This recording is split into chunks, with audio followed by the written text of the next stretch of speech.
เดี๋ยวบ่หอดวัดตุลุงอย่าฉันข้างน้ำเหมืองเนี่ยเองข้างลำธารเนี่ยคนโบราณไปฉันที่น่ะมันมีสารพิษอย่างเนาะนั่นก็ประกอบพาปู่นั่งไปปู่ปืนกระไม้หิมลำธารนี่ก็นั่งฉันนั่นแอบแล้วตู้เจ้าหนุ่มตัวนี้ก็นึกปรามาสนึกในใจนะตู้ลุงเขานี่อย่างไรแต่สั่งสอนลูกศิษย์ลูกหาถึงบ้านถึงเมืองถึงมีกฎถึงมีระเบียบอันนี้ตัวเก่าก็มานั่งฉันคนเดียวมันบ่ใจก็เห็นไหมได้กระสอนเปิดเนี่ยก็บอกเป็นอย่างก็นึกว่าอีกได้นะก็ไม่ได้ออกปากนะนึกในใจคราวนี้ก็ไปถึงวัดก็ไปก็บอกว่าตู้ลุงเปิ้นมาบัดตันครูบาอาจารย์เขาเปิ้นมาบัดตันเปิ้นนั่ง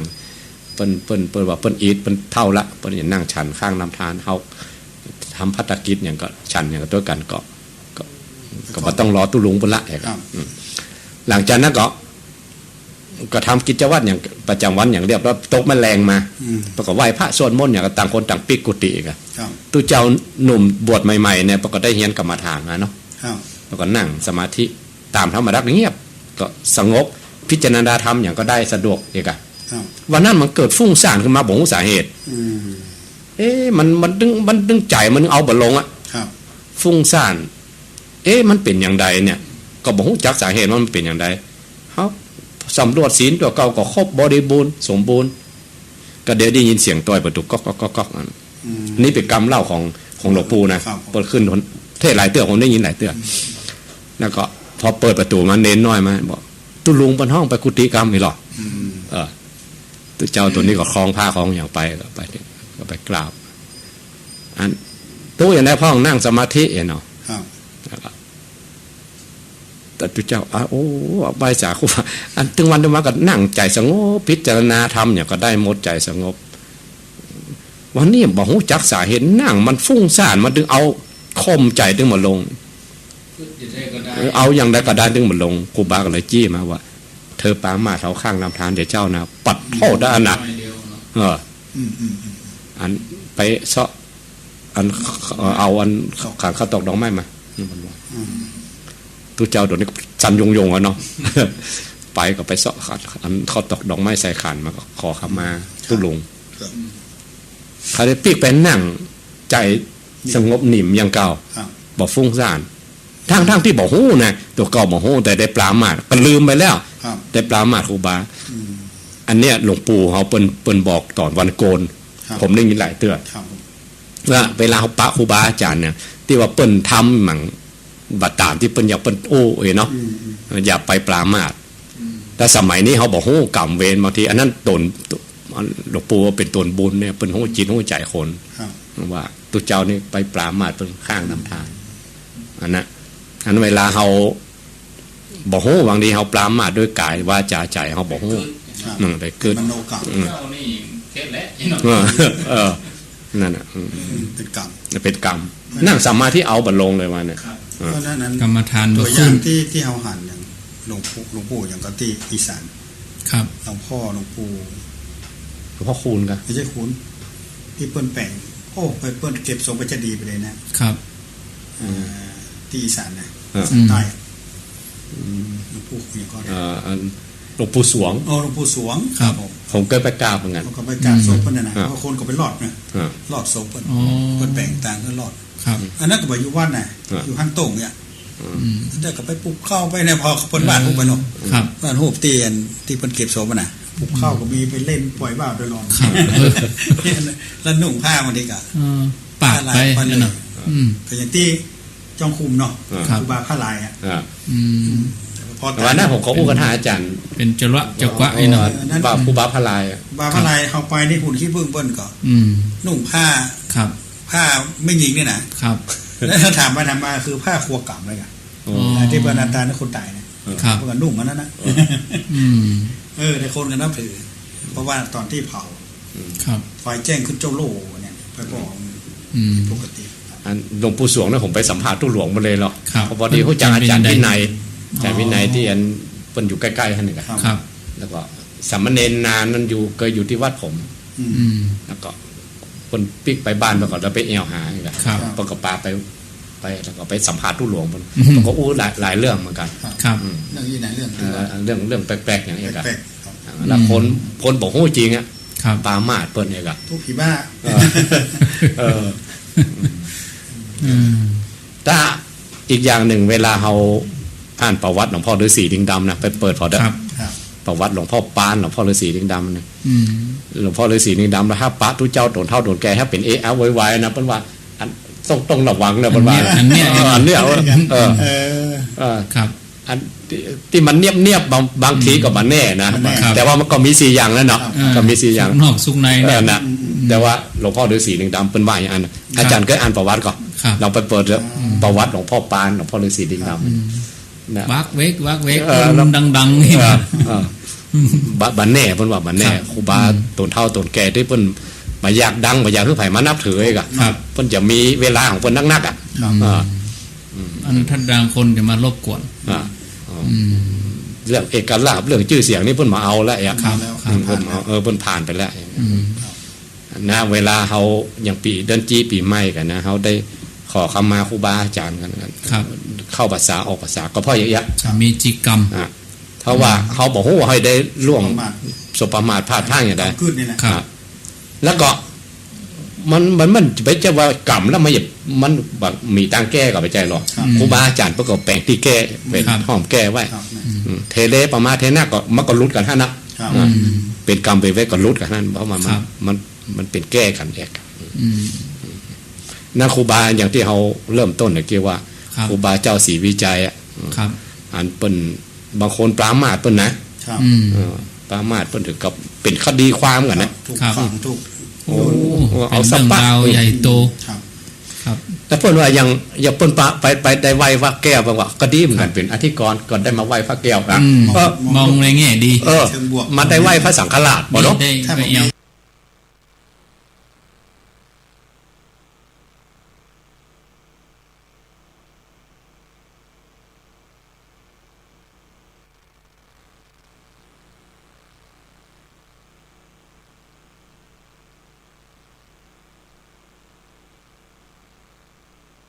ม่ได้ไปไม่ได้ไป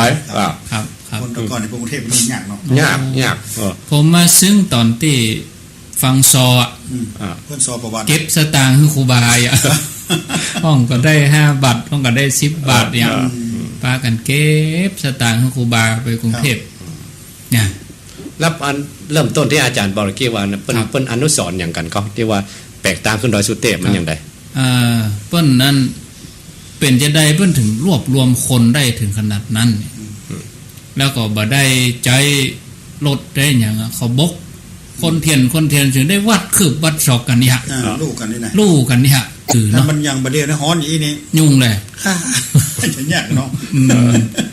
ต่อคืออย่างได้ก็จ้างผมว่าถ้ายุคนี้นะครับแต่ท่านระดมเงินให้จะได้แต่ว่าเราจะลงรังเสียเนี่ยครูบาเป็นพระรูปหนึ่งเนาะที่รวมทรัพยากรหลายๆอย่าง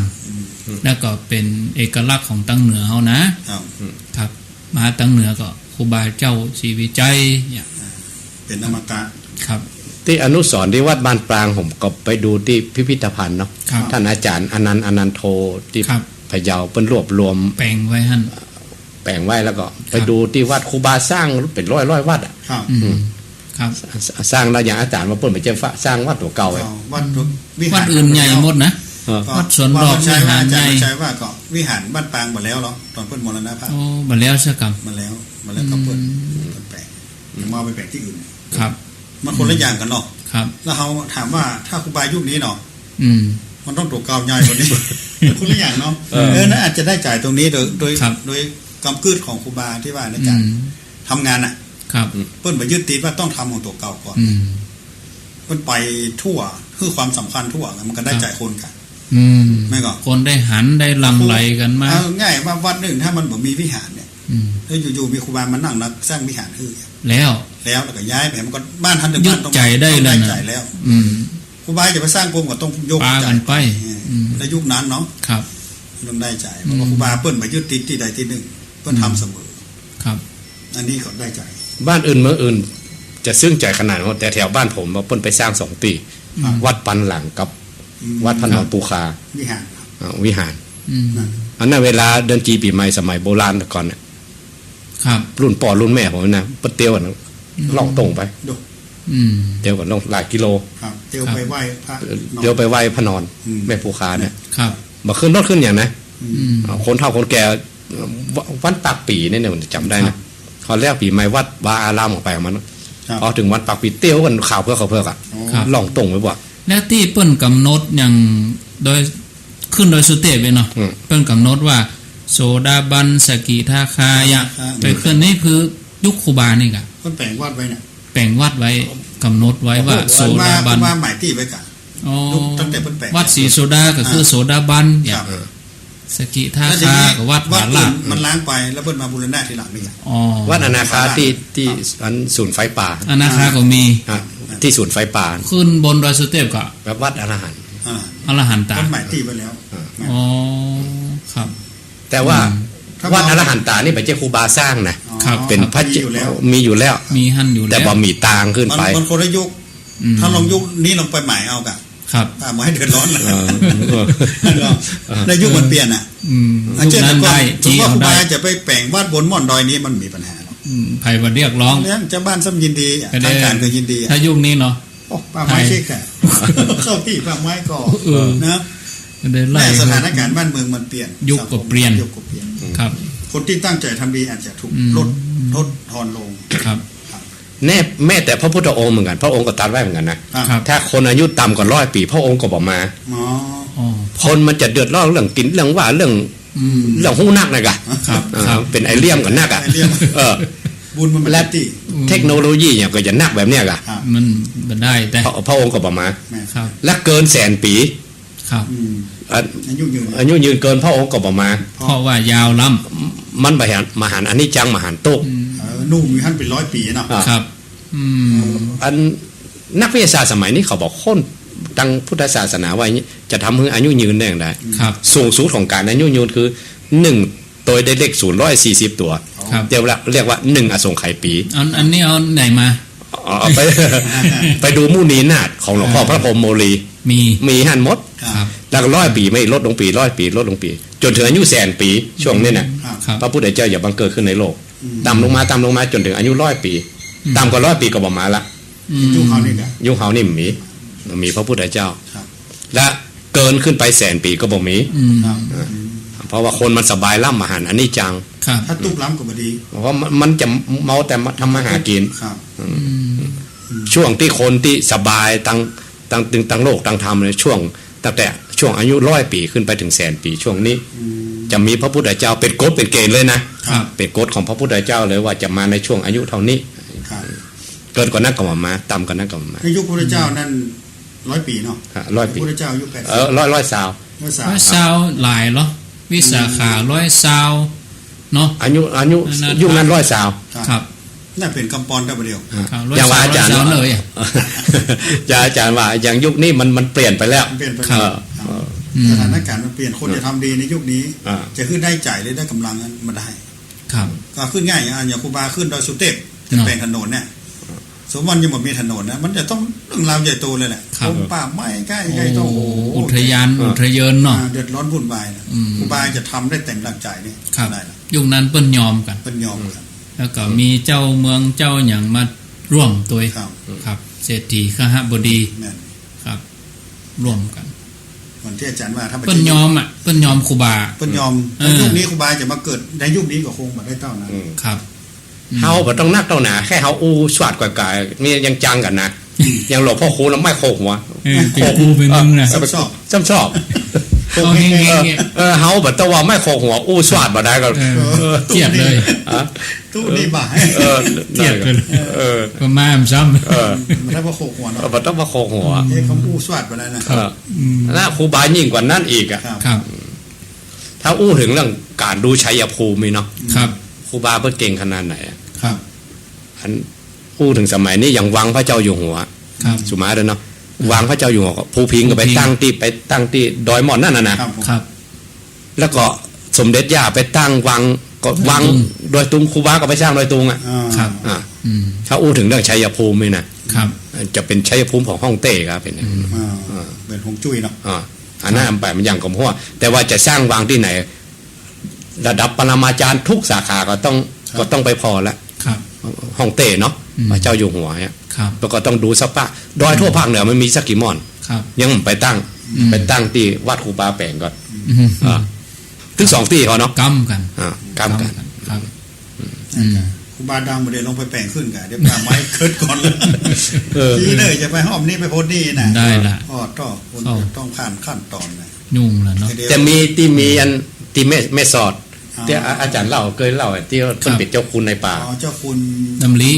ครับ เขาเล่าสักหน่อยที่อาจารย์เป็น ตอ เล่าน ก็ใช้วัดศรีโซดานี่ครับ ครับเป็นเจ้าคุณองค์แรกของกะเหรี่ยงนะที่ได้เป็นเจ้าคุณเพราะแบ่งถนนนี่หรอก ครับเปิ้นเนี่ยเดี๋ยวใด เพิ่นแปลงถนนคุดตั้งแต่สองยางมาเชื่อมอำเภออมก๋อย ระยะประมาณ หลายกิโล หลายกิโล ครับ ถ้ากันนั่นนั่งอู้เพราะเพิ่นเป็นสาธรรมกับท่านอาจารย์วันชัยเนาะ ครับ เป็นเลเฮียน พระธรรมจาริกเหมือนกัน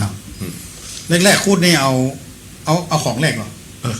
มาปลากระป๋องนี่ไง คนมาช่วยเนี่ย คือคนจะบ้านบนดอยมาช่วยกันคุด ครับ แล้วก็แจกของ อืม เป็นเกลือเป็นยังไงกันแล้วก็ อืม ทีนี้ขอไปดังไงรัตกรพระธรรมกายเนาะ ครับ เจ้าคุณนี่แปลกขอเกลือ อย่างอื่นก็บ่ขอ พี่เอิญบอกขอ ครับ ขอเกลือไม่ว่าเกลือเนี่ยมาแจก แจกให้เจ้าบ้าน อ๋อ ใจตั้งแต่อันมาจนเริ่มเป็นรายวันก็บัตรไหนอ่ะครับแต่นั้นต้องใจายเงินใจายของอยู่แต่ได้จ่ายเพราะว่าต้องการสร้างถนนให้คนโดยเอาคนขุดครับ อันนี้ก็อย่างเปิดเกิดว่ามันเนื่องต่างลำบากแต่ว่าสองค่าช่วยคนท่านตัวเองครับแล้วประเด็นนี้ก่อนถนนเพื่อการทะลุได้แต่ต่างการก่อนพัฒนาจนก้นเพิ่นนะครับ แต่นั้นใจแห่งคน ใจแห่งคนบนดอยขุด ตามประวัติเรื่องสร้างตังอันนี้สงยิ่งใหญ่นะคนไหนสร้างตังนี่ไม่ได้เป็นพระอินทร์นะครับ พระอินทร์นี่เป็นตำแหน่งหรอก ครับ เปลี่ยนกันได้เนาะ เปลี่ยนกันได้หมดบุญหมดอายุไขไปก็อ่านคนใหม่มาอย่างเงี้ย ครับ แต่พระอินทร์ที่ประเดียวเนี่ยแต่อันนี้เป็นพระอินทร์พิเศษนะเป็นพระโสดาบัน ครับ ได้เจอร่วมสมัยกับพระพุทธเจ้าเองแต่ว่าก่อนที่เปิ้ลบัดได้เจอพระพุทธเจ้าน่ะตอนที่บัดได้เป็นพระอินทร์เปิ้ลโคตรหนต่างกันหรอก ครับ แปลงถนนหนต่างกันอันนี้สงที่ เหมือนมะขามมานพเนี่ย อันเนี้ยมะขามมานพเนี่ยกะ ครับ อันเนี้ยกะต้นเนี่ยอัน คุณน้ำบ่อพอสลาเนาะแต่งตั้งคนเดียวต้นไม้ให้คน ปลูกต้นแปลงส่วนแปลงอย่างเนี้ย อันนี้สมนับ แล้วก็มีเมียน้อยเป็นคนเหมือนกันนะชื่อนางสุชาดาก็ผัวเนี่ยก็แล้วไปกะได้ก็ย่องก็แต่งอย่างนั้นก็แล้วขนาดอ่ะตกแล้วนางสุนันทาสุจิตตาแล้วก็สุธรรมานี่เป็นแปลงกันหรอก ครับ มาเป็นสลาก็ สุธรรมานี่แปลงป้าย เป็นป้ายไปไหนติดสลา แล้วสุนันทากับสุจิตตานี่เป็นแปลงส่วนแปลงน้ำบ่อแปลงอย่างช่วยกันนี่ ครับ อันนี้สงได้ไปเกิดเป็น ห่วงกับพระอินทร์เลย เลยได้ไปเกิดเป็นห่วงกับพระอินทร์ มองเห็นแล้วก็ได้เป็นพระโสดาบันก่อนหมด วันนั้นมีโยมถามกันว่าตายแล้วจะปะกันก่อนเขาได้ตอบคืนวันนั้นมันจะคืนว่าคนอยู่ด้วยกันร่วมโลกเนี่ยถ้าตายไปมันจะไปปะกันก่อนนั่นอาจารย์ยกตัวอย่าง จำปาริยิกตประโยชน์นี่พระองค์ก็บอกไว้เหมือนกันเรื่องจะเจอกันต้องมีศีลเสมอกันนะมีศรัทธาเสมอกันมี5 ข้อ 6 ก็จำมาเสี่ยงเหมือนกัน แล้วได้ถือตอบโยมนั้นให้ฟังอยู่คนตายไปแล้วเนี่ยพ่อขาย ปรารถนาก่อนปรารถนาจะปะกัน ก่อนหรือปะ ห้องก็ยานน้ำจะไปปะเห็นซ้ำ ชื่อยังบ่เขียนด้วยกันนะครับยังใส่ชื่อโยมพ่อใจก็โอ้ยมาใส่กันเดียวดิมาเอาแล้วยังมืออ่ะเวลาปั่นปอนอ่ะ ยานน้ำคนเดียวขัน อย่าจัง โอ้กระลิงกระลาด กระดิ่งกระลา จะน่ายกับขนาดด้วยเนาะ เพราะนั้นจะปาปา มีโอกาสอยู่เนาะ มี กับ แม้แต่พระพุทธองค์เขาเนี่ยตอนที่เป็นสุเมธาดาบทปรารถนาต่อหน้าพุทธเจ้าที่ปังกระสัมมาพุทธเจ้าอันพระนางพิมพานี้ ครับ จื่อสุมิตราเนาะกำดอกบัว8 ดอกมาแบ่งเกิงถวายพุทธเจ้าอย่าซีถวายโพธิจัตอย่าซีขอให้ได้เป็นกู้สร้างกู้สมกู้บารมีกันตลอดไปโพธิโอ้เบาเลยอ่ะถ้าไปได้เอามาตุคามมาพุทธเจ้ามาพุทธเจ้าเปิ้นห้ามเพราะว่าต้องมีอีกหน่อยปัญจมหาปริจาเคอย่างที่เขาสวดปฏิทานาโตนะจะเอาลูกเอาเมียที่ไหนมาตานอย่างพระเวสสันดรน่ะถ้าศรัทธาบาเสมอกันมันจะขาด เดือดร้อนเลย เดือดร้อนเลยก็เอาลูกไปตานะ แม่นครับ อันนั้นเพราะนั้นต้องมีศรัทธาตั้งมั่นต่อกัน ครับ พอตาลูกนางอันพิษอันนางอย่างก็นางบางทีก็สาธุตัวอ่ะ ครับ นะเปิ้นสร้างร่วมกันมา ครับเอามาตองพออย่างเวลาเปิ้นประชุมชาดกเนี่ยที่พระองค์ไปเกิดแต่ละจาดเป็นเดรัจฉานห้องเป็นอย่างห้องมาประชุมชาดกก็ได้ป้ากันแฮมนะได้ป้ากันเกือบกู้จาดเพราะมีศรัทธาเสมอกัน เจ้านั้นคนนั้นเกิดเป็นนั้นเจ้านี้เกิดเป็นนี้ทั้งบริวารทั้งนั้นที่ห่วงกันแล้วก็คนตั้งหลายหมู่นั้นกับปิกมาเป็นพุทธศาสนิกชนเนาะในหอดจัดนี้แล้วคนทั่วไปธรรมดามาถึงวันที่อยู่กินด้วยกันนี่ก็มีโอกาสที่จะปิกมาเกิดเป็นห่วงการแหมหรือว่าไปปาในภพภูมิอื่นเช่นว่าไปเป็นเทวดาด้วยกันโดยเป็นตัวพ้นโฮกด้วยกันนะหมูนะด้วยหลักวิทยาศาสตร์ก็น่าจะแม่นเพราะว่าเป็นอย่างเซลล์ยีนน่ะพ่อแม่ลูกสืบเชื้อสายสืบพันธุ์กันไปแต่โดยจาดจันนี่มันก็อย่างหนึ่งครับอย่างที่ว่าอย่างเท่าอู้กันเริ่มต้นว่าครูบาเจ้าศรีวิจัยพื้นปรารถนาพุทธภูมิกับบันแน่ที่พุทธบริษัททั้งหลายที่ตั้งมั่นใจซื่อไปถึงครูบาปรารถนาร่วมกับครูบาเจ้าครูบาลงมาเกิดมาสร้างบารมีเจ้าหน้าก็จะเป็นพุทธบริษัทในสมัยนี้ครับสาธุ4 โมงจะได้เปิดสาย5 นาทีเนาะโอ้ญาติโยมก็จะเหนียวแน่นอยู่กะก็ว่าจะได้ไฟดับตะกี้ไฟดับตะกี้จะหายหนีไปที่ไหนก็ว่าจะได้อยู่จ้าจะโทรมาก็เดียวจะเตรียมโทรศัพท์เมื่อญาติโยมเขาโทรมาที่เบอร์0998366322โทรศัพท์มาจะทำปัญหาจะอู้จะสนทนาก็ขอเจริญปอนเข้ามาที่เบอร์0998366322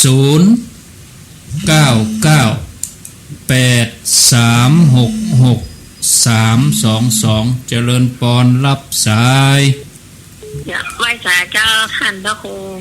เจ้าทั้ง3 รูปนะเจ้าจากที่ไหนในเมืองนะเจ้าจากในเมืองเจ้าประแดดในเมืองเจ้าฟังแล้วเป็นจะได้พ้องถ้าเจนดีเจ้าตะกี้ดับไปกรรมอยู่ประแดดสีจะห้อนได้จะฮ้อนขนาดนั้น2-3 วันเนี่ยจ้ะไม่แม่ไปอยู่อย่างประแดดเนี่ยมันอยู่ประห่มแต่พอชื่อเกิดแม่ก็อยู่ประแดดเลยเจ้าน้ำหันแมงแม่แดดก็แม่แต่ก่อนมันมีหรอถ้าแมงแม่แดดออกเนี่ยมันฮ้อนเนี่ยแมงแม่ฝนเนี่ยมันตัวสีดำน่ะมีอยู่เจ้าแต่ก่อนน่ะเนาะแม่แดดแม่ฝนน่ะเดี๋ยวมันก็หายไปแล้วเนาะจ้ะประเด็นเรื่องมีจักจั่นนะเจ้าจักจั่นพุ่นพวายเลยไหมชมพระอย่าปัดลูกตังไรหล่อบ่มาเจ้าตอนนี้พุ่นวายเลยแม่ดักแต่พุ่นละมีจันงานไหว้ศาลถึง3 รูปนะเจ้าฟังกันนะเจ้าตาเด็ดเจริญปอนจากดังใดบ้านมาจากบ้านแม่บ่อุ้มครับแม่บ่อุ้มแม่วางพ่อนานจันเลยพ่อนานกะครับปั้นน้ำต้นอยู่กะพิศนาเหมือนกันได้พ่อนานคัดน้ำต้นอยู่กะเพิ่นวันแรกคัดน้ำต้นแล้วเพิ่นน่ะเพิ่นเอามาข้าวคำคัดน้ำต้นนั่งคัดน้ำต้นกันเดี๋ยวเนี่ยแม่นแต่อันนี้ได้ขี้แกนวันนี้ได้10 ปลายครับ10 ปลายอาตมาเขาอู้ถึงเรื่องปฏิปทาอู้ถึงเรื่องครูบาเจ้าศรีวิจัยเนี่ยป้อนานจันป้อจะนึกภาพได้ก่อนเป็นละอ่อนเนี่ยเมื่อเป็นช่างผมอายุได้3 ขวบแล้วโอ้ป้อนแป่งตังขึ้นดอยเนี่ยป้อนานอายุ3 ขวบครับนั่นเดี๋ยวนี้เท่าใดไปหรอไม่ได้นี่กี่ขวบจำได้เนาะเดี๋ยวนี้87แล้วโอ้ได้ไปห่วงคนอยู่เนาะ84 ปีตอนนั้นนี่ยังบ่พอจะฮู้เรื่องแต่เนาะ3 ขวบเนี่ยรู้เรื่องได้มันผมพอจะฮู้เรื่องได้แล้วเพิ่นอู้กันมาเพิ่นอู้กันว่าเพิ่นไปทางขึ้นดอยอยู่แต่แล้วก็พ่ออู้กับแม่เราเอาพังนั่นแหละครับคนใหญ่อู้กันเนาะครับ พ่อ จับความได้ตอนนั้น พ่อแม่ของพ่อนานก็ไปตัวนั่นก็ ครับพวกไปกัน ไปนอนในเต๊ะคืนกูเลยว่า โด แสดงว่าคนกับบักบันไปเนาะ ครับ โอ้ยินดีพ่อนานมาทำหยังกะ มาทำเนี่ยครับ โทรมาเอวหากัน นึกภาพเป็นหนังคัดน้ำต้น ทุ พื้ ก น เจ้า ฐาน ทุกเจ้าพระครูถามตนอยู่ที่ไหนก็เงาหมูเรื่องเดียวนะอยู่บ้านเนี่ยก็หมูเนาะนั่นน่ะ น่ากะนึกภาพออกเลยอ่ะกะป้อนหนานโทรมาน่ะต้องนั่งคันน้ำต้นนั่งคันน้ำต้นพื้นเหือนนั่นน่ะ ยินดีเนอะ ครับ สาธุเพราะนั้นจันเจริญปอนสายต่อไป ไหวสาเจ้าท่านพระครู อันนี้ก็จันไหมแหมเอ้า ใต้การเป็นได้มันนี่ สไลด์ก่อนวันที่จิวจันเนาะ จันนักเนาะ จันนัก พ่อจันแม่จัน มันมีบนฝ่านะฮะมันเอามัน นายจันนางจันเอ้แหละ เจ้า แต่มันมีสร้อยหรอ ตัวตายเลย มันหลายจันต้องมีสร้อย แม่ได้ยินนั้นแม่ได้ยินหมอนอูนาอยู่ที่ปลายนะถ้าไปต่างๆนะเปิ่นตั้มเข้าเปิ่นหาบเข้าเอาเอาหอมเอาห่าถ้าพี่มีสมัยนั้นเนาะ เข้าไป เอาข้าวสารไปเป็นนอนแฮมแกมมือบ่าวสาวคนที่ไปแล้วว่ะคนที่ไปแล้วว่ะ ดก ผมก็ได้แฟนหลาย คนหนุ่มคนกำไปหมดเนาะ หน้ากาหมอนนะอยู่ในที่ปลายหมอนก็ไปจะเปิ่นอยู่เนาะ นั่นโอ้ดีแล้วกันน่ะมันสมัยได้สมัยนั้นมันมีงานทำมาเนาะ ว่างกันลูก ว่างการว่างงาน ตรงแล้วหน้าแล้วก็ปลาก็ไปเป็นหมูนะเดี๋ยวจะกันนึกสิ่งนึกใจอ่ะ โอ้สาธุเนอ จ้า อนุโมทนา0998366322สายที่4เจริญปอน ไว้ตาดาว จากดังใด อยู่คัตติยาหนองจ้อมเลยสันทรายเจ้า อ๋อน้องจ้อมสันทรายว่าจะได้ โทรมาให้กำลังใจตั้ง3 ตัว 3 องค์นะเจ้า ฟังกันมาเมินละกา ฟังมาเมื่อนะเจ้าโทรบัดนี้สักเตื้อ จะสักเตื้อฮ้อนว่าสันทรายฮะ โทรมามันกันแต่บัดนี้ อาการฮ้อนกว่าประเด็นนี่ ถึงวันเจ้า อยู่ในห้องแอร์ฟังอย่างเป็นก้า ฮ้อนเจ้า กับบรรลุ ใช่เจ้าประเทศที่อยู่ห้องเอเจ้าอยู่ข้างนอก ยินดีโมทนาเนอร์ ไปสาดา สาว ธุสายต่อไปน้องจ้อมสันทราย ไหว้สันสาไหว้สาเจ้าทุลุง อยู่ที่ไหน อยู่ไม่ให้เงินดอสเก็ตเจ้า แม่ห้วยเงิน อันสมัยตะก้อนได้ยินพ่อเปิ่นตายอายุ80เนาะเปิ่นอู้ตอนนั้นแม่ยังเป็นสาวจิริเปิ่นอู้เรื่องครูบาเจ้าสินธรรมเนี่ยนะเจ้าตอนนั้นพ่อเปิ่นอายุสาวเปิ่นอู้อ่ะแล้วก็เจ้าก็ถามอีกพ่อพูดได้ไงสมัยตะก้อนเปิ่นเรียกว่าตนบุญนี่แหละเปิ่นลือกันว่าตนบุญมาสร้างถนนโดยทุกสิ่งพ่อเขาก็ปากันไปเปิ่นอู้นะเจ้า แม่อายุตัวใดอ่ะตอนนั้น ตอนนั้นเจ้าก็ได้สัก12 ปีเดี๋ยวนี้แม่ได้71แล้วเจ้า เดี๋ยวนี้นะ70ปลาย เจ้า เพิ่นแสดงว่าไปกันตึงเมืองเนาะ เพิ่นไปเพิ่นลือกับว่าตนบุญมาเลยพ่อปกติพ่ออย่างไปถามพ่อก็ได้มิดพกเสียแล้วก็เอาข้าเอาอย่างแม่อย่างแม่นะว่าที่น่ะเอาข้าวสารอย่างไปจ่วยกันนึ่งกินแล้วพวกไปจ่วยกันเที่ยวกันทางไงเจ้าคุณมีแก้วแล้วก็ได้ตนบุญนะเจ้า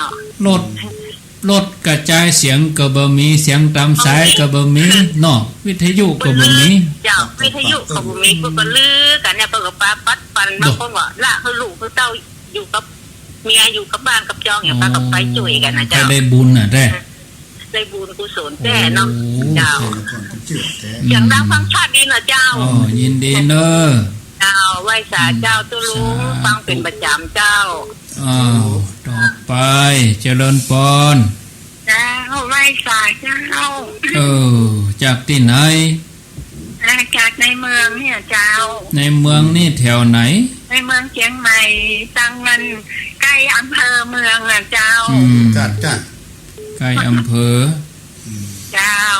ฟังดีม่วนดี ม่วน เจ้า ดี เข้าใจเจ้า ม วันที่วัดเจดีย์ข้าเจ้าก็ไปเห็นท่านนะหรอ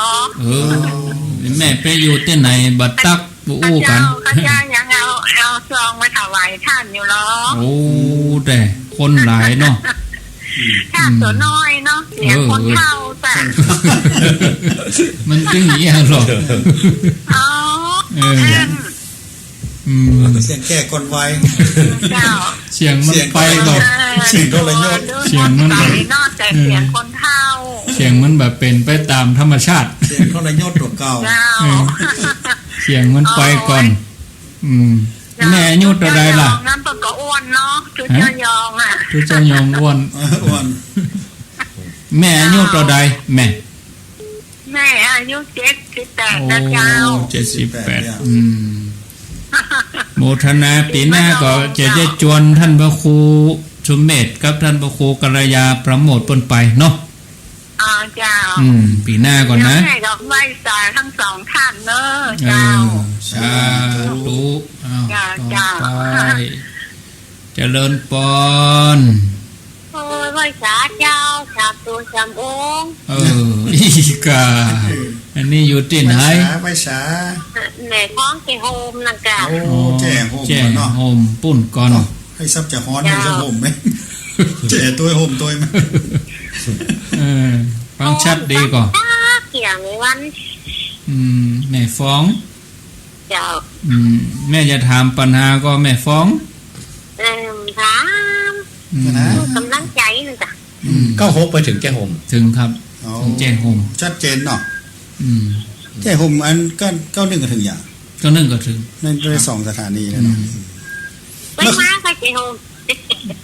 ไปนะกะ ไปกับแม่ แจ้ซ่อนแจ้โฮมไปกะ ไปประเด็นให้ซับจะฮ้อนไงแม่ไปโฮมมัน จะออกไปถอนเจ้า ยินดีเนอะ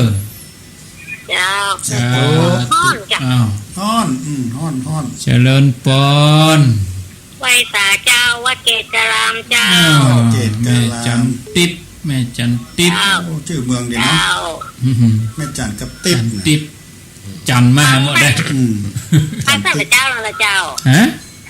ฟังตั้งแต่เจ้าแล้ว โอ้ เจ้า ดีแล้ว เรื่องงานครูบานะเจ้า ตอนนั้นเจ้าใครจะเป็นปุ่นเป็นลมอยู่ก้า โอ้ โอ้เรื่องของปุ่น เดี๋ยวอายุตัวใด 84เจ้า 84กับเต้าปีพอดีครบรอบ84 ปีเป็นเปิ เจ้า ด เจ้ารอบที่เปิดนั้น เปิดถนน ครูบาสร้างถนนนะเจ้า แม่นนะ เจ้า โอ้โมทนาเนอร์ เจ้า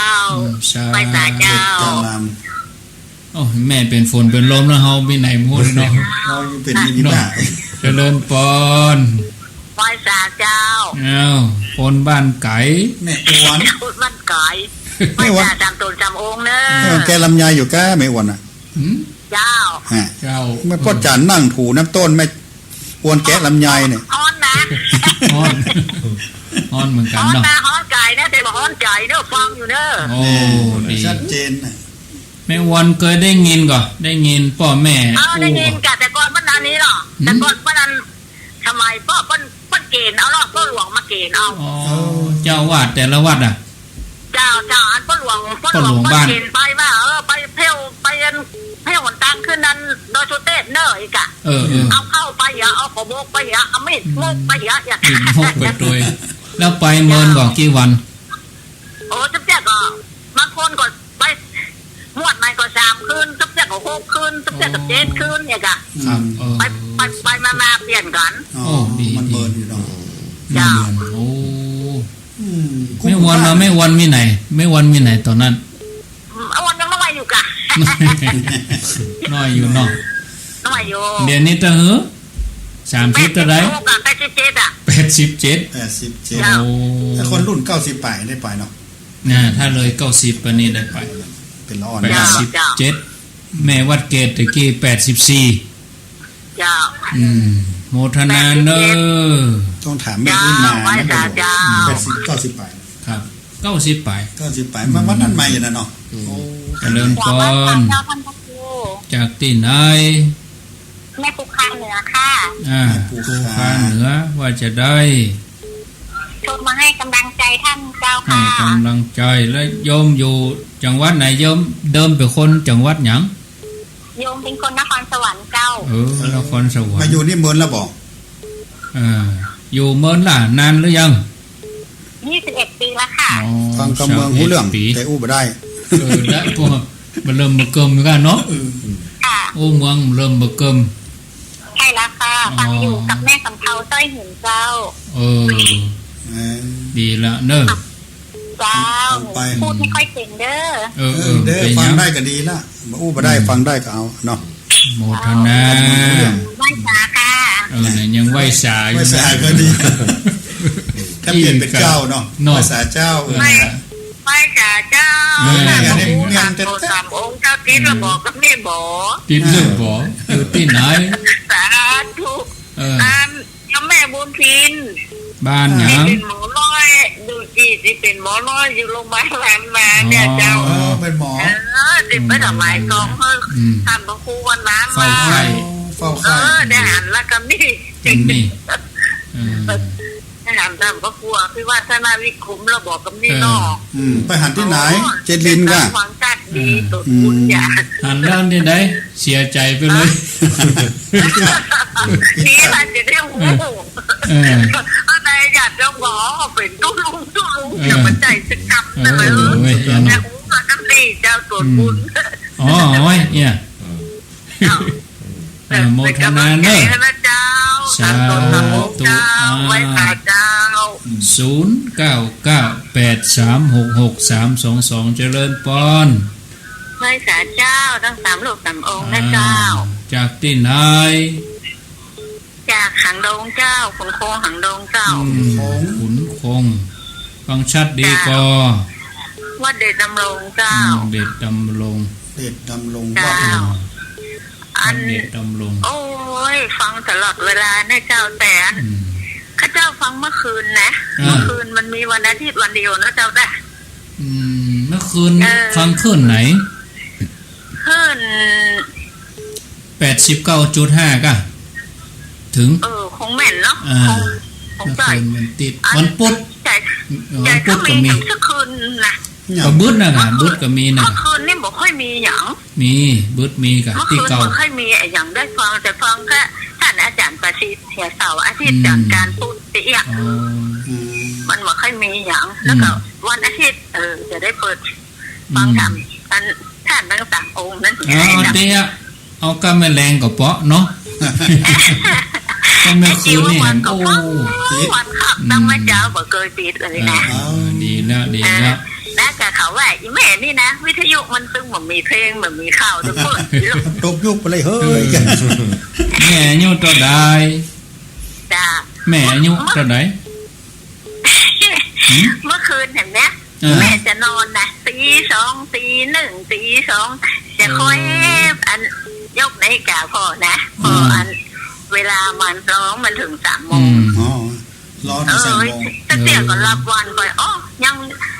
22-23 นาฬิกาอยู่ก็มีรอไปแถมเจ้าทีนี้ท่านจบ5 โมงเนาะ5 โมงไปฟังอันท่านผู้ครูสิริสุตาพิมลแหมเนาะ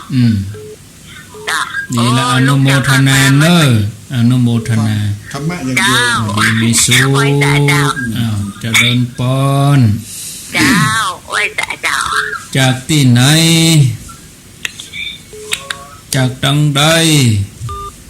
บุญไปละสายใหม่มา0998366322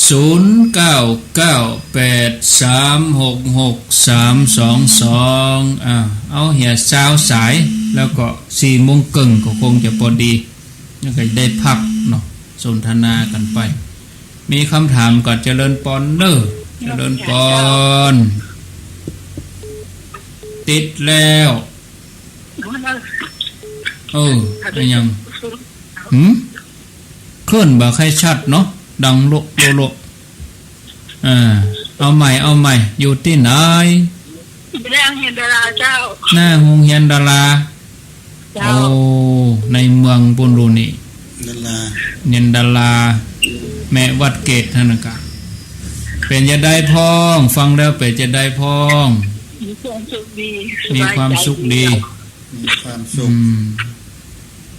จะทำก็ เข้าใจ เข้าใจดีเนาะ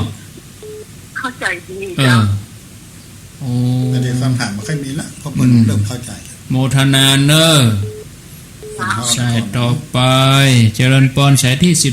14 ไม่สาเจ้า จากที่ไหนจากทางใด แม่ยุทธเสด็จ โอ้เทพเสด็จ โดยสเก็ต โดยสเก็ตปุนะได้ยินชัดดีก็ ได้ยินชัดดีแม่เคยถามนี่นะ เจิญ ใจที่ตลอดนะ ถาม นั่นแม่ได้เข้าลูกแม่อยู่โรงพยาบาลประสาทอยู่จันทร์5เนาะตอนสัก5 โมงเนี่ยลูกแม่ก็อาพาธก็เป็นนักเหมือนกันแล้วก็แม่ได้ยินเสียงสวดอ่ะฟังไปฟังมาก็เสียงดังยาสวนดอกฟังไปฟังมารู้จักดังวัดสวนดอก เวลากี่โมง สัก5 โมง 5 โมงเจ้ากะ 5 โมงแรงเนาะถ้าฟังไปฟังมารู้จักเสียงบนฟ้าบุเนี่ยเป็นจะได้ ตัวเจ้าแม่อยู่บนตึกอ่ะ แม่อยู่บนตึก จันหยัง จัน5เจ้า จัน5โอ้ เจ้า หงยาสวนดอกน่ะ ไม่ได้ยินเสียงนะแล้วแม่ว่าแม่ไปแล้วแม่ว่าบางใหญ่ในสัก4แม่ตอนนั้นลูกแม่ก็ปิกไปอยู่โรงพยาบาลสวนดอกเดือนครึ่งแม่ก็ไปเฝ้าตลอดตรงนี้ไทยสวดไทยยังสักอย่างเสียงสวดนั่นมันอยู่ตามใดนายไทยหัว เอา ทำใจนี่ตลอดนะก็ได้2 ปีแล้วนะแม่ยัง หมดแล้ว รักมาถามเนี่ย แล้วเดี๋ยวยังมีอยู่ก่อนหรือว่ามีก้าเฉพาะตีวันนั้น มีวันนั้นวันเดียว วันเดียว เสียงสวดเยอะยาเขาเสียงนั่นนี่ก็ถ้าแม่ฟังตั้งใจฟังก็เสียงไก่ถ้าแม่บอกฟังจะเมาเนี่ยอย่างเสียงไก่มาอยู่กับเรื่องหูน่ะอย่าง อ้าวเดี๋ยวรอฟังอธิบายในวิทยุเนอะแม่แน่ใจว่ามันใจตัวเจ้าบนสวดออกลำโพงนะวัดไก่วัดหิมบนสวดทำวัดเย็นล่าโมทนาเนอร์ได้ยินเสียงสวดมนต์สายที่15เจริญปอนจากที่ไหนจากดังใดหนองจ้างคืนละปูนนี่เนาะฟังชัดดีกาหลานลินหลอนเนาะถามยายว่าแม่ผมมาเกิดเนี่ยเกิดที่โปรดแม่แล้วก็มาจากไหนอ่ะมันถามแม่ว่าอย่างมาจากไหนมาเกิดที่โปรดแม่แล้วมาถามมอนมันเนี่ยอุ้ยมอนว่าได้อ่ะ แม่ก็นักใจ นักใจจะตอบเพื่อหลานน้ำเดียวใหญ่แล้วกะหลานใหญ่แล้วกะ13เจ้าอายุ13ตอนเขาถามนั่นเขาอายุต่อใดบัดเดียวเนี่ยเจ้า13เนี่ยก็หาถามนี่เองเนาะเราอ่อนเขาใครหู้เนาะเจ้าแล้วก็อันอย่างนึงนะที่ยันโดยชุดเต็มเนี่ยปีแม่เกิดเนี่ยปีที่แม่เกิดพอดีเจ้าอันรถคนที่ขึ้นดอยอยู่ที่วัดบันตางกันนะเด้แม่ก็อายุ84กะเนาะ78เจ้าแม่อายุต่อใดเดี๋ยว84พอดีจาก85เลยเจ้าแล้วอ้ายเจ้าอายุ11คนไปช่วยเพิ่นอ้ายยังได้ไปช่วยอยู่ไปหมดอ่ะโอ้ดีละยินดีเนออนุโมทนาเอาสายที่16เจริญปอนติดแล้วไหวช้าเจ้าพระครูเจ้าอยู่ที่ไหนจากบันที่หลงเจ้าบันที่หลงนี่เนาะเจ้าว่าจะได้วันนี้โอ้โมดีเจ้าโมดีโอ้มีกำนิมีกติช้อนใจดีเจ้าอู้กันเรื่องหยังพอจะจำได้ก่อโอ้มีหยังพองก็ลืมไปเด้ลืมไปเหตุลืมเจ้าเป็นยังอายุตื้ออุ้ยจ แต่66แล้ว โอ้66อยู่ก็เท่าเด้อ ฟังไปถึงวันเนอเจ้าถ้าที่ว่าแต่โคตรประจานเพิ่นเจ้าโชคดีแล้ววันนี้เนาะเจ้าไหลจ้าเจ้าดีมีสุข0998366322ไว้สาเจ้าก็จะติดได้ท่านอันนี้แม่จะลุ้นกะแม่จะลุ้นแม่จะลุ้นว่าจะได้ที่วันนั้นไปร้านก็บอกว่าพ่อไพบุญไปหาท่านแล้โอ้ดาวล้อมเดือนดาวล้อมเดือนที่วัดเจริญน่ะเจ้าม่วนใจคนเฒ่าเนาะมีความสุขดีนะเจ้าคนเฒ่าถึงมดถึงมวลพอแล้วเปิ้นมีความสุขกันไปว่าเฒ่ากับสวเจ้ากำลังใจนะเจ้าทุกองค์เจ้าสาธุปีหน้าก็ปะกันแถมเจริญพรสายที่18ติดแล้วเอ้าสามตัวนี่เจ้าสาธุแม่จันเพ็ญกะเจ้าแม่จันเพ็ญว่าจะได้ฟังแล้วมันมีความสุขนะจ้าฟังว่าเจ้าสมวนเนาะยินสบายดีม่วนใจดีคะแนนเจ้าโอ้ได้รอนี่บดแล้วรุ่มเดี๋ยวนี้นะโอ้บดเลยอ่ะตามอำเภอเมืองนี่ขอคะแนนเลยแดดบะหมี่แล้วบดแล้วจ้าฟังท่านต่อเนาะก็กำลังใจนะเจ้าสาธุเจ้าแม่จันเพ็ญแม่เฮียต่อไป19เจริญพรติดแล้วใหม่มาเอาเก่าวางไปเจริญพรไปสาท่านพระครูถึง3ลูก3ตน3องค์เนอีกาอยู่ที่ไหนปอกที่วันนั้นน่ะที่ถามปัญหาข้างไว้โอ้แต่กะท่วงมาเลยครับปัญหาที่ว่าจะลืมลืมน่ะภาวนาน่ะแต่กะครับภาวนาจะเนี่ยจะได้ถ้านะจากจุเมตตอบชัดๆเนอะเอาแห้งๆเนี่ยเอาทวนมาใหม่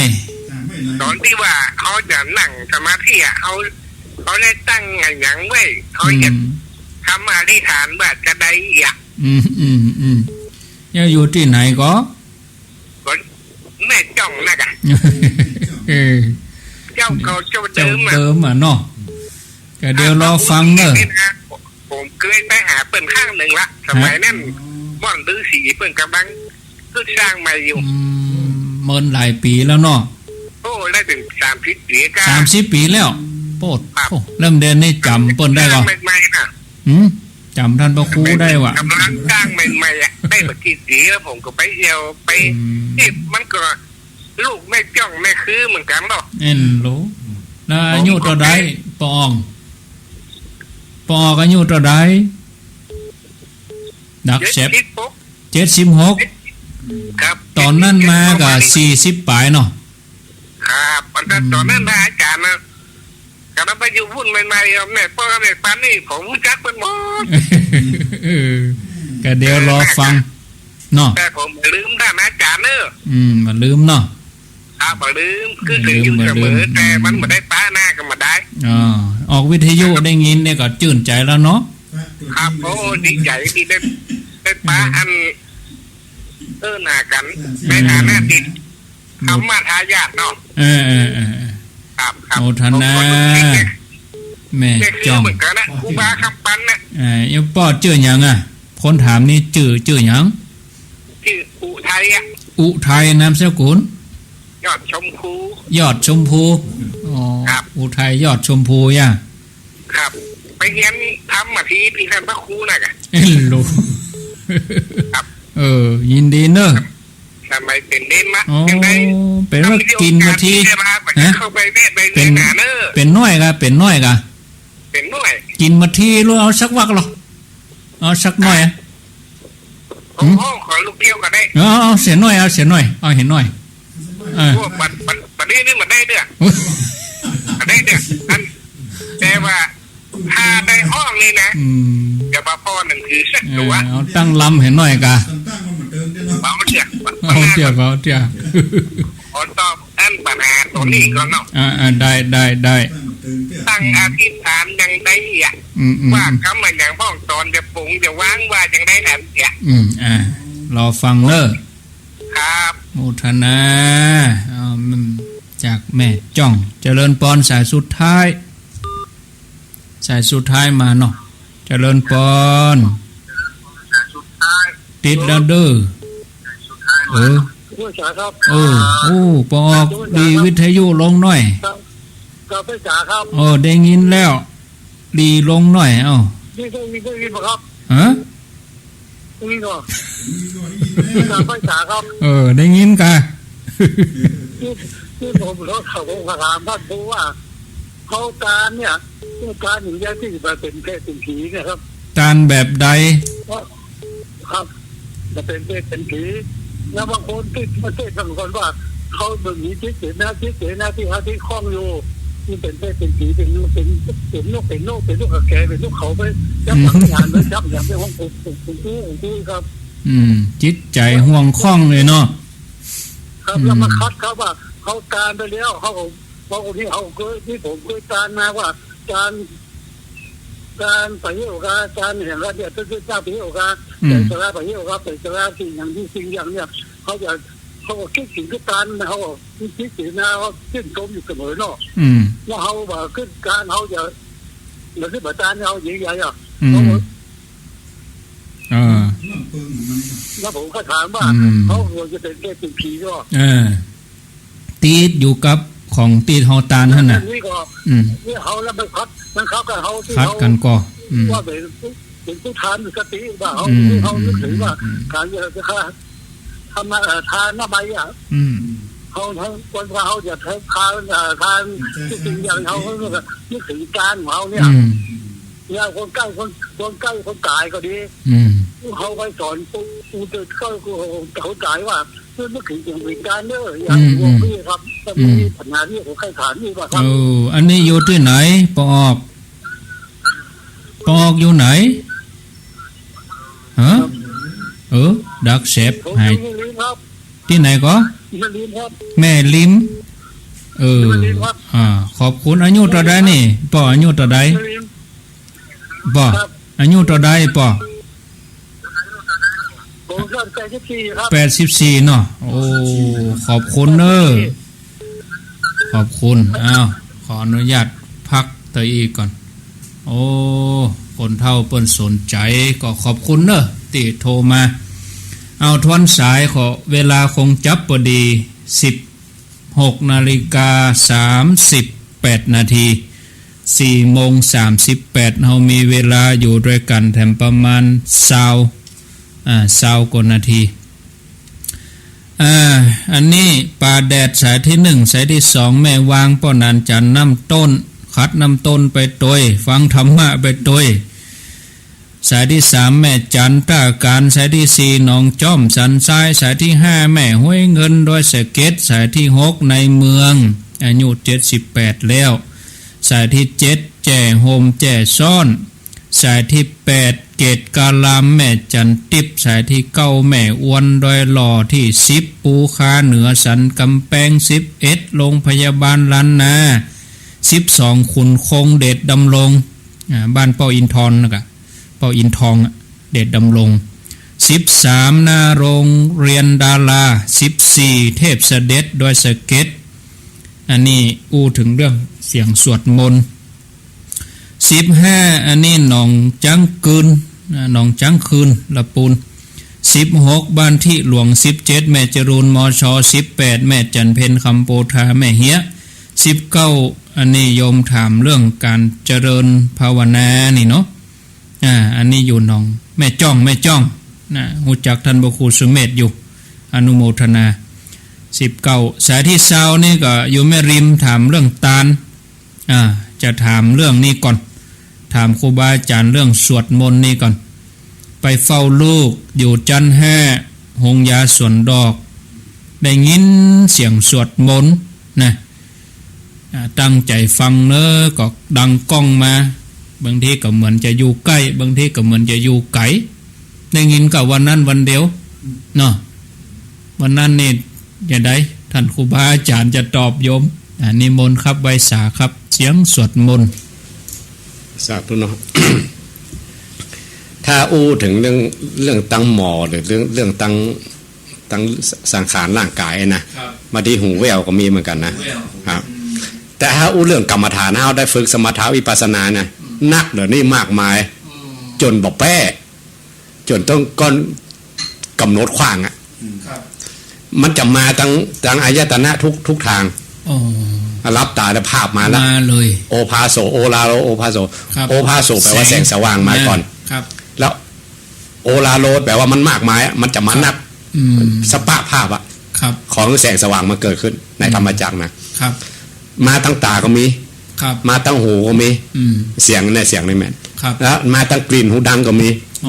มาตั้งสัมผัสเขามือเขามากำเขาอีกก็มีคลำมาลูกมีก็มีใจที่จะมีสปะสำนักกึดเนาะมันจะมาทุกอายตนะครับเอาไปจนเขาเอาบอกแป้มันอย่ามานักนี่บล่ำมาเหลือเองมาอยู่ติ๊กมาอยู่ติ๊กแล้วเอาอย่างเขาจะเอาอันใดเป็นที่เปิงก่อนนึกถึงกุลพระพุทธเจ้าพระพรหมเจ้าพระสังฆเจ้าว่าสิ่งมูลนี้มันถ้าใจสงบแล้วมันจะมาครับเหมือนกับเขาไปกวนน้ำคุณน่ะน้ำขี้ตะกอนมันอยู่นะเขานึกว่าใจเอาใส่แล้วนะครับที่จริงขี้ตะกอนมันเยอะแยะมากมายครับเวลาใจเขาสงบลงไปเขาไปกวนมันเขาจะกำหนดให้มันเสี่ยงเองอะเขาจะขัดเกลาให้มันเสี่ยงอ่ะมันถึงฟุ้งขึ้นมามันถึงมีสปะสเปดครับเต้าอี้ยังน้อยไปยังมีแหมนักโอ้นักมากมายอันนี้แค่เสียงนะถ้าคนทำกรรมฐานมันมาถึงตาหูจมูกลิ้นแล้วเอาจะเอาตันว่าเขาจะกำหนดตันเอาก็มุ่งต่อพระพุทธเจ้าพระธรรมเจ้าพระสังฆเจ้าเขามุ่งตรงไปทางพุ่นมาได้สนใจมันถ้าไปแว่ไปม่วนหั่นเหรอก็ตึกหั่นน่ะเนาะตึกหั่นครับแต่ว่าอันเอามูลนี้เอามาเป็นประโยชน์ได้นะครับมาเป็นประโยชน์ว่าเอามาเป็นอายตนะภายในครับมันมีตั้ง11ตัวกันนะถ้าเขาสวดอภิธรรมนะครับอติตาปัจจุบันนังอัจฉตังวาปหิทวาโอลาคิกังวาสุขุมังวาหินังวาปณิตังวายังทุเรสันติเกมีตั้ง11ตัวสิ่งที่มันจะมานี่มีตั้ง11ตัวถึงอดีตถึงปัจจุบันถึงอนาคตมีภาพภายนอกภาพภายในภาพไกลภาพละเอียดภาพหยาบมีสปะตาก็มี11ตัวนะหูก็มี11ตัวกันนะเป็นอย่างเป็นอย่างเพราะนั้นอายตนะ6เนี่ย11คูณเข้าไป66ตัวกัน6อย่างเอามาอย่างใดวันนี้มาอาจารย์สวดได้ก่อนอติตาปัจจุบันนังสวดอภิธรรมสวดอภิธรรมอดีตปัจจุบันอนาคตอดีตปัจจุบันอัจฉตังวาคันไงปหิทวาโอราลิกังวาสุขุมังวาหินังวาปณิตังวายังทุเรวาสันติเกต11ตัวตึกยังทุเรสันติเกต11ตัวครับ11มันจะมีสปะถึงหยาบถึงละเอียดถึงใกล้ถึงไกลครับถึงอดีตปัจจุบันอนาคตบ่ต้องกังวลอย่างกะบ่ต้องกังวลมันเป็นธรรมดาที่ว่าเวลาเขาทำกรรมฐานนี่มันเป็นกฎแน่นอนที่ว่ามันต้องมาแต่ว่าแม่นี่มันบางทีเขาสวดมนต์เขาสวดมนต์หรือเขาไหว้พระหรือเนี่ยใจเขาสงบเนี่ยมันจะมาแวบครับ เขาบอก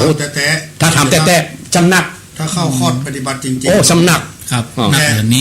รักครูบาอาจารย์ถึงว่าไว้ก่อนเวลาให้เข้ากรรมฐาน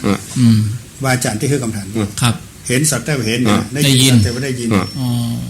กายสัมผัสถูกต้องหูว่าเกิดขึ้นคือมันเป็นกลางๆต้องไปอะไรทำไมเพราะว่ามันนักนะกะมาโจบกะมาโจบแก้กำกึดอ่ะครับถ้ากำกึดเกิดอ่ะมันคิดจนต้องกำหนดว่าคิดหน่อยครับมันมีตั้ง11ตัวก่อนนะแต่ละทางเนี่ยครับแล้วเขาเอามันแป้งเลยกะครับเพราะนั้นถ้าว่าอย่างแม่ว่านี่ก็แสดงว่าเสียงละเอียดครับแม่อย่างก็แสดงว่าถ้ามันจะให้มันบ่เกิดนะก็แสดงว่าแม่ใจสงบมันเป็นผลดีกันดีแล้วผลดีอย่างน้อยมันก็เป็นผลของการปฏิบัติครับเป็นเกวัตเหมือนกันวะการไหว้พระสวดมนต์ของแม่ได้ผลอีกอ่ะแต่ว่าสิ่งนี้ดีหายก็ดีกับเป็นอนุสติได้เหมือนกันนะเสียงสวดมนต์ภาพพระพุทธรูปกะเสียงสวดมนต์กะกินหอมๆกินทูบกินเทียนมันนี่มันเป็นน้อมไปทางเป็นน้อมไปทางเป็นกุศลกรรมเนี่ยถ้าขี้หมูเนาะ บางทีเกิดไม่กันบางคนเกิดไฟนั่งไปอ่ะเกิดเหม็นกินซบอ่ะเกิดหายละ อันนี้มัน ขี่มา ชัด ก้า เจน เปรตมาก้าเนี่ยคนตายคนนั้นมาเอกอะปรากฏนิมิตหันหูคนโดยอ่ะคนที่ตายมันผสมลงกันเราบางทีมันเกิดทั้งสองยตนะเนาะมันเกิดพร้อมกันอ่ะหูก็ได้ยินจมูกได้กลิ่นเนาะ ตาก็หัน ตาก็หันเนี่ยตาลายหันเนี่ยมันผสมกันทั้ง3อย่าง ครับ ถ้าว่าสติบดีเนี่ยที่คำว่ากรรมฐานแตก อ๋อ คือถ้าไปฝึกมันมี กำกับ ครูบาอาจารย์แก้น่ะมันจะนึกว่าจริงจังอ่ะ ศิษย์ต้องมีครู เพราะนั้นแต่ละวันเนี่ย กลัวไว้หน่อย ถ้า บาง ค คน น เนาะ ทำจริงๆต้องไปสอบอารมณ์เนาะ เปิดแก้ฮือ แก้ฮือวันนี้นั่งแล้วเป็นจะได้อ่ะถ้าครูบาอาจารย์หันท่านนี่อ๋อเห็น แก้ ต้อง นะ กำหนดว่าเห็นเนาะ ครับ แต่บางคนอายตนะหมูนี่บอกเกิดแบบนี้นะ บ่มี แต่มันไปอยู่ใจพวก นั่น อ๋อ มีแต่ความรู้สึกอย่างเดียวก็มี คือ สำนัก ครับ มันต้องมีถ้าบ่มีแสดงว่าเขาทำไปจริง มันต้องอย่างใดอย่างหนึ่ง อ่า ถ้านั่งแล้วแบบมีอย่างเกิดขึ้นเลยนี่ ไม่อักแต่ ครับลองพอ เออ ลองเอาเต็งพอเห็น เต็ง เต็งดูแต่ แต่มัน หน่ มี อย กรรมหนึ่งครับเพียรเผากิเลสให้เราร้อนนี่กันอันเนี้ยกันเนาะ อันนี้อาตาปีสัมปชัญโนสติมา ครับ อาตาปีแปลว่าอันมันก็เล็กเป็นว่าเนาะ เอาเล็กแดงๆ เอาเล็กแดงๆเขาอย่าตีเป็นภาชนะอย่างก็ได้เป็นเครื่องแจ้งไม่ใช่ถ้าเล็กบะแดงเนี่ยถ้าบ่เผาเนี่ย มาได้ มันตีไม่ได้มันแข็ง ครับ อืม ใจให้เหมือนกัน อาจารย์เขาเหมือนกันต้องตีให้มันจนอ่อนนั่นนะครับ ตีด้วยกันในวันเดินจงกรมนั่งสมาธิ เอาจนมันโยม จ อะ นยม จนโยม จนสภาวะเรานี่ปรากฏ อ่า แต่ที่มันบ่เคยได้ยินต้องได้ยิน อายตนะพวกนี้มันจึงจะมา11ตัวแล้วก็ทุกอายตนะ บางอันใดอันหนึ่งอะนะ มันต้องมี ครับ กี่ตัว11แล้วคูณ6อ่ะ66ตัว ครับ มันยังปีติมีแหมนะบางคนไพ่มา มีแหมอยู่ มีแหมอยู่ คนพองเนี่ย ต้องไปเข้ากรรมฐาน ตัวโยกตัวโค้งมีแหมนะ จะได้อู้กันแหมยาว แต่ ถ้าเอาอู้เอเดเนี่ยแบบเป็นอวดอุตริมันจะมันไม่ใช่อุตริ มี มันจะอวดนะมันมี ภาวะ ก็ จริ มี ง ในแบบ มีในแบบ แล้วมันก็บ่ใช่เกินวิสัยที่แบบเกิด ครับ เกิดแน่ถ้าไปทำจริง ครับ อันนี้เนี่ยมันก็ถ้าว่าทำมาจริงก็สงสัย แต่ว่านี่มันเป็นเครื่องพิสูจน์แม่ว่า ผลของการปฏิบัติมีจริงถ้าเราทำจริง แล้วมันเป็นตัวรับรองผลการปฏิบัติของแม่ว่า ถ้าคนมาทำจริงมันบ่เกิด ครับอ้าวต่อคำถามหนองจ้างคืน ได้ยังไง ผมมาจากไหน หลานอุ้ยกัน อุ้ยกับเลยมาถาม อุ้ย พี่ มา เจ้า อุ้ย สัก กับ คำ โอ้โหอุ้ยลูกไหนมา อ่า คือไปอ่านภูมิวิลาสินีของหลวงพ่อพระพรหมมุ ก็ นี จะเอามาเดียวเนี่ยนะเหมือนกันยาก อันบบละเอียด อ๋อ ละเอียด อ่า ไปอ่านหลวงพ่อ เอาง่ายๆที่เข้าใจอุ้ยจะถาม เอา ตอบ มา หลาน เดียว มาแร เนี่ย ก จะ เนี่ย เอามาเดียวเนี่ย หลานมาท่าอุ้ยจะตอบง่ายๆจะ ถ้าที่พระองค์บอกว่าเฮาหมูจากต้นจากปลายเฮายังมีกิเลสมาจากไหนกันก็บอกฮู้ว่า เป็นมายี่หมดแล้ว เป็นอย่างอีมาเมิร์แล้วแต่เกิดเวียนวนกันอยู่ในคอกเนี่ย ไม่เหมือนนั่นทีดาช่างทองหกถามนะคะเนาะ ที่ไหนมาจะ พุท ไป ธ ที่ไหน เจ้าน่ะมาจากไหนกูหูแล้วจะอุ้ยตอบมันได้เดี๋ยวนี้อุ้ยก็ลูกที่แม่คิงมา อันนี้มันจัดเดียว จัดเดียว แต่อูตามหลักพระพุทธศาสนานี่มันยาว โอ้ แล้วก็ต้องตอบหลานว่าลูกเขยในความเชื่อในพระพุทธศาสนาต้องไม่กันมันเวียนว่ายแต่เกิดมาเมินแล้วที่ไปที่มามันเป็นอีมาเมินเนี่ย มันเหมือนจะก็เป็นคนยังเปลี่ยนกันไป มันเปลี่ยนเมื่อกี้อาจจะเป็นซักสิ่งหิ้งห้อยมันก็มี ตายเวียนเกิดหลายภพหลาย อุ้ ชาย ติ กับมันกันอุ้ยกับเพราะมันทนเก้าคนหลังเขาแล้วลึกมาได้ ครับ นี่ตัวแยกอะแล้วก็ลูกที่ไหนมาอุ้ยยังบอกโอ้ยลูกไหนมา เอาลักกรรมอธิบายได้ก่อนเวลาเราอ่อนถามเนี่ยเอาลักกรรมอธิบายก่อนลูกไหนมาโอ้มันก็เป็นไปตามกรรมตามเวรเนอะเนี่ย บางทีถ้าอู้หมูนี่มันก่อนลอยมันเป็นความจำได้ใหม่โลกมันบอกเข้าถึงจิตถึงใจ ครับแล้วเนี่ยจะได้อ่ะ ไปทำกรรมฐาน มันแบบปลายอะไม่เอา ไป ประ มัน เดี๋ยว จะ เนี่ย เอาตอบคูณผูกตัวเอง มันเป็นเหตุเป็นผลนี่ก็เอาตามเนี่ยก็ น้ำแยกอะเอาลอยๆนี่ก่อนมันแน่นเตี้ย มันเน้นเอาในเวลาปัจจุบันนี้ เอาอย่างที่อาจารย์แวบไปหาที่ดาช่างทองหกเนาะผู้ใดเจ้าไปถึง3 ปีก่อนนะไปแล้วก็แก๊สห้องใน3 ปีอะ ไปปวดนั้นเนี่ย ไปโปรดนางเนี่ยไปโปรดปิกมาคนอื่นดึงเมืองปุ่นมาทำกันสักคนนะ นั่งนี่คนเดียวน างนี่คนเดียวอะ ครับ ท่องอยู่3 ปี เป็นละอ่อนนุ่มตัวน่ะ ถ้าอู้หนึ่งสมัยนี้ว่าบางทีว่าบุญเขายังมาถึงเด้อเขาลองเพียรแล้วสัก3 ปีแล้ว เคาะบ่มหอละ บ่ม3 ปี ยังหัวบุกหัวมันเนี่ยเนาะว่านทีทิศอ่ะมันมกอยู่พุ่นนะฝนตกมาถึงออกอ่ะต้องเพาะบ่ม ที่ดาช่างทองหกขนาดเจอพระพุทธเจ้านะครับ เทศครั้งแรกยังมาได้นะ แบบปิ้งเดี๋ยว แบบปิ้งเตอะ แบบพัวเดี๋ย อั วน นี้อุ้ยไปตอบหลานเนี่ยประเดี๋ยวเนี่ย ขนาดที่ดาทางทองหกจะเป็นพระอริยเจ้าเป็นยังบ่ม3 ปีกันนะครับ ว่า3 ปีมาดอก เป็นไปตามกรรม อุ้ยบอกว่าเรื่องนี้มันละเอียดอ่อนเนอะลูกอุ้ยหูเต่าที่หูว่ามันเวียนว่ายแต่เกิดมาเมินแล้ว ครับ แต่ถ้าสู่เขาเนี่ยเห็นหูสู่หนุ่มไปหรอกลองไปถามครูบาอาจารย์หรือหันสื่อมาอ่านที่เกี่ยวกับเรื่องเนี่ยมันจะมีอีกอ่ะให้จะเข้าใจขึ้น แล้วจดไว้ก็ได้ ภูมิวิลาสินี ครับเขียนไว้ หลวงพ่อพระพรหมโมลีปรริยนเก้าวัดยานนาวา มันโค้ดหาได้ ต้องใจเวลาถ้าเราออนสนใจแต่ ถ้าสนใจจริง ต้องปฏิบัติกู้ไปตัวเนาะ ๆถ้าอยากจะพูดถึงจิตถึงใจจริงๆต้องปฏิบัติ ปฏิบัตินั่นย้อนไปกี่ปี บันแน่บางคนมันว่าเพราะว่าพอใจเป็นสมาธิเนี่ยมันกรอเทพได้เนาะบ้าใจว่าไปกำหนดรูปกำหนดหันตัวเก้าเป็นเลย ครับ เป็นหมูเป็นม้าเป็นสัตว์เป็นสิ่งเป็นเทวดาเป็นเศรษฐีข้าบดีเป็นยาโจกมีสัพพะ ครับ กับมันเป็นเคยถามหลวงพ่อจำเนียนเหมือนกันนะพ่อว่ามันไปพ่ออย่างนั้นมันเป็นขยะวันๆเนาะ ครับ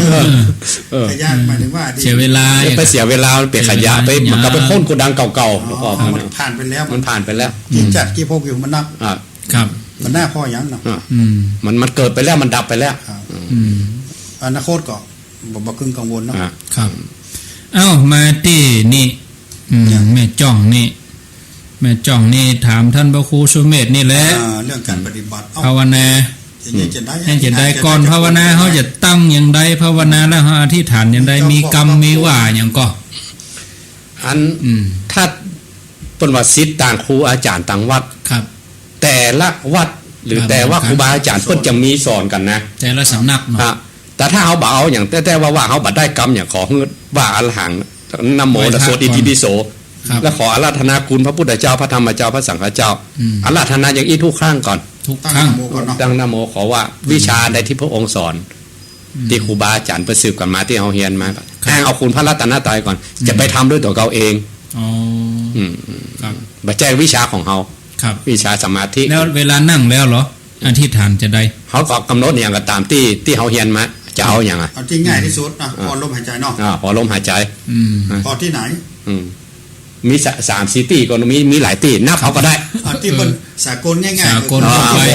ดูดังเข้าออกดูที่ต้องฟองหนอยุบหนออยู่ที่ต้อง หรือไล่ลมเข้าไปลมเข้าลมออก หรือนับเอา ได้หมด นับวิธีนับมันมีหรอก ครับ นับจะได้ 1 ออก ออก 1เข้า1ออกนั้นนับถึง5นะ2เข้า2ออก3เข้า3ออก4เข้า4ออก5เข้า5ออกถึง5แล้วมานับ1ใหม่แล้วก็นับไปถึง6แล้วก็มานับ1ใหม่ฮะ1เข้า1ออก2เข้า2ออก3เข้าไปถึง6แล้วก็นับ1ใหม่ไปถึง7ก็มานับ1ใหม่ เพิ่มขึ้นไป ไปถึง10เข้าถึง10แล้วก็ปิ๊กมาใหม่เข้า1ออก1เข้า2ออก2เข้า3เข้า3เข้า4ออก4เข้า5ออก5ครับเข้าถึง5แล้วพอละเรามานับ1ใหม่ถึง6ครับจะถึง7ถึง8ถึง9ถึง10พอถึง10แล้วก็มัน1ใหม่ ดู 1ไปถึง5ครับ อย่าต่ำกว่า5ถ้าต่ำกว่า5จิตมันเป็นสมาธิถ้าเกิน6มันจะกังวลเรื่องตัวเลข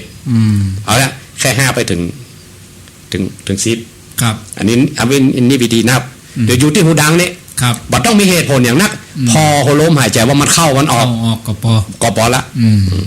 พอเสร็จเรียบร้อยแล้วก็โดยข้าพเจ้าได้ดูลมหายใจกายคตาสติที่พระองค์ได้สอนไว้ขอคุณพระพุทธเจ้าพระธรรมเจ้าพระสังฆเจ้าปกป้องคุ้มครองรักษาก็อธิษฐานไปครับแผ่เมตตาคือกระตัวเก่าแผ่เมตตาคือสรรพสัตว์ทั้งหลายแล้วข้าพเจ้าขอปรงขอวางแค่นี้เนอะครับจบแต่สิ่งที่เกิดแน่นอนคือถ้าเขาเริ่มฝึกใหม่จิตที่เราพยายามตั้งว่านับ1นับ2ก็ดีนะมันต้องแวบไปแวบมาเดี๋ยวสดไปเกิดที่อื่นเราพยายามมาตั้งใหม่ถ้าพ่อเอาตัวนี้มันต้องอะไรทำไมหรือว่าได้อย่างเตื้อพ่อจะได้เรื่องวิริยะบารมีคือความตั้งใจขันติคืออดทนสมมติพ่อว่าจะทำสัก5 นาที10 นาทีนี่เป็นสัจจาและขันติว่าเจ็บแข้งก็ทนอยู่เอาดีก่อนได้วิริยะได้ขันติได้สัจจะนี่นะอย่างอื่นมาเอาเตื้อครับเวลามันฟุ้งซ่านอย่าไปตัวมันหลวงปู่มันบอกเหมือนกันนะครับมันกำงัวมันไปหลงป่าอย่าไปตัวหามันเขาอย่าซ่อหามันปะตั้งเขามาตั้งเขาไปดูที่หนองน้ำเนี่ยเดี๋ยวมันปิ้งมาไปกินน้ำเขาหนอมันมากินคือลมหายใจลักไปอยู่ตั้งหน้ารอมันเทียบอีกอย่างหนึ่งว่ามันกับอันงัวมันแบบเคยเจือกมันลึงแล้วมันเป็นงัวป่าไอ้กะเขาก็ปักลักเอาเจือกมัดมันมันจะดิ้นเนอะดิ้นจะไปขึ้นเจือกปุ๊ดทำให้มันมันอะไรคือมันดิ้นก็ดิ้นไป ครับ ลักนี่คือลมหายใจเจือกนั่นคือสติ ครับ งัวนี่คือจิตที่มันหล่นไปหล่นมาเอาเข้าถ้าเจือกบอกปูเดี๋ยวก่อนสติเขาบอกปูด้วยนะครับ มันจะโยมมันจะมันหิวมันหลง คนเดียว มันอ่อนก่อน เป็นงัวปันรักเนาะ ครับ อยู่ที่ฮะนะเอกอะ อ๋อ เอาจนมันโยม เพราะนั้นเป้าหมายเนี่ยมันจะมานั่งแล้วหันนั่นหันนี่อย่างตีพุ่นว่าคิดปัจจัยเด้อ ครับ ได้ยินเสียงพิเศษได้หันปัจจัยบ่ต้องปัจจัยเป้าหมายเป้าหมายเบื้องต้นนี่ก็คือจิตมันมีที่ตั้งมันนิ่งที่มันบอกแปกขึ้นโน่นขึ้นนี่ต่อไปมันมาเฝ้าอยู่กับลมหายใจเนี่ยได้5 นาที10 นาทีก็อย่างนิ่งแล้วมันจะเกิดความสงบเนี่ยเพื่อนว่าความสุขเหนือความสงบไม่มีคือตัวนี้คือสงบภายในได้ว่าจิตมันบ่ขึ้นไปอย่างอื่นเนี่ยพอจิตที่สงบเนี่ยมันจะเหมือนออกกำลังเนี่ยเขาต้องดิ้นถึงจะได้กำลังแต่ว่าจิตที่นิ่งมันจะมีกำลังแล้วมันจะไปปรับความดีงามอย่างอื่นหมดอ่ะบางทีอธิบายไม่เป็น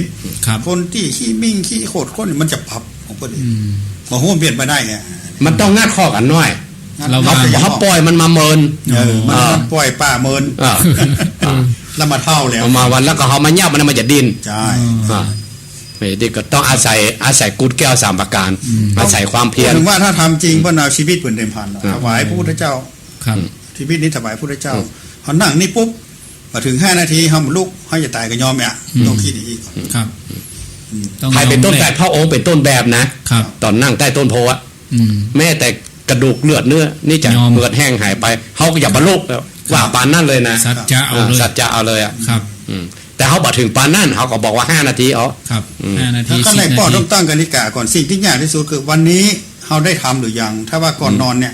15 นาทีเนี่ยจ้างอู้เสมอว่าขอตัวเองได้ทำทำเป็นกิจวัตรเหมือนกับว่าวันนี้เขาไม่ได้กินข้าวแรงทำได้อ่ะ ครับ วันนี้ทำได้ไหวพอส่วนบนเขาจะมานอนต้องนั่งสมาธิต้องทำตามขั้นตอนที่ว่าอย่างน้อย15 นาที ครับ ถ้าบังคับตัวเองอีกแล้วไอ้อย่างจะเกิดเนี่ยมันต้องดีแน่นอน แต่ที่สุดคือมันบัตรทำ ครับจะ ได้แล้วได้เนี่ยได้สัจจะบารมีนะ จะบารมีขันติวิริยะความเพียรที่เกิด มันมาด้วยกันเป็นหมู่ มันตัวก้นเป็นหมู่เลย ครับ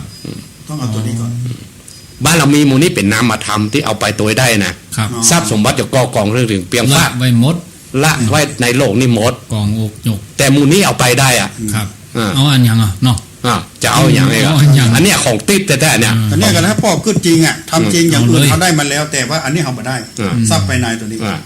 แล้วมันยังมาสายเนาะ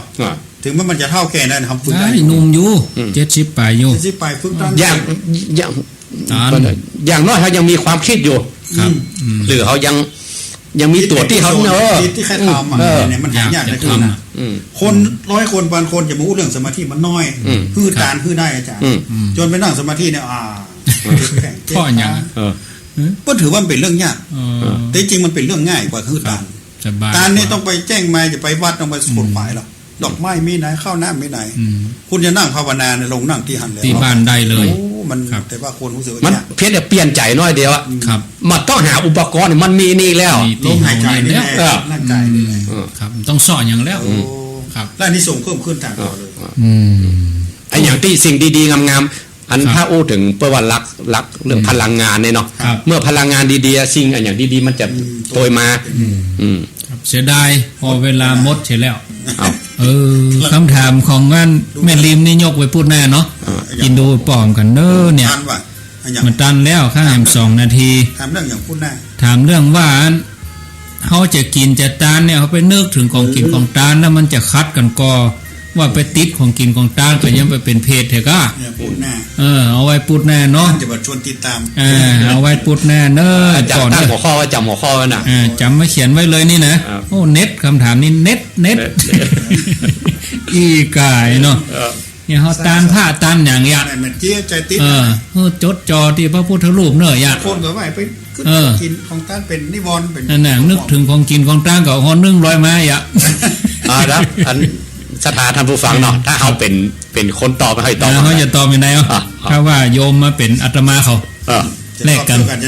ตีแน่เนอะก็จะเหมือนกับที่ตู้เจ้าตอบก่อนโยมเขาโอ้แล้วครูบาเจ้ามันก่อนแต่คนตะกตังว่าโอ้ได้ประสบการณ์ทั้งปู่ย่าตายายเพิ่นเล่ามามีส่วนร่วมญาติโยมลองคิดคำตอบไว้ก่อนแล้วติดหน้าเขามาเดาใจกันเนาะเอาลากันก่อนครับครูบาอาจารย์นิมนต์ครับท่านพระครูสุเมธครับสาธุบุญใดกุศลใดที่คณะศรัทธาท่านผู้ชมท่านผู้ฟังได้ติดตามรายการสารธรรมยามแรงของท่านอาจารย์ท่านพระครูอภิวัฒนวิกรม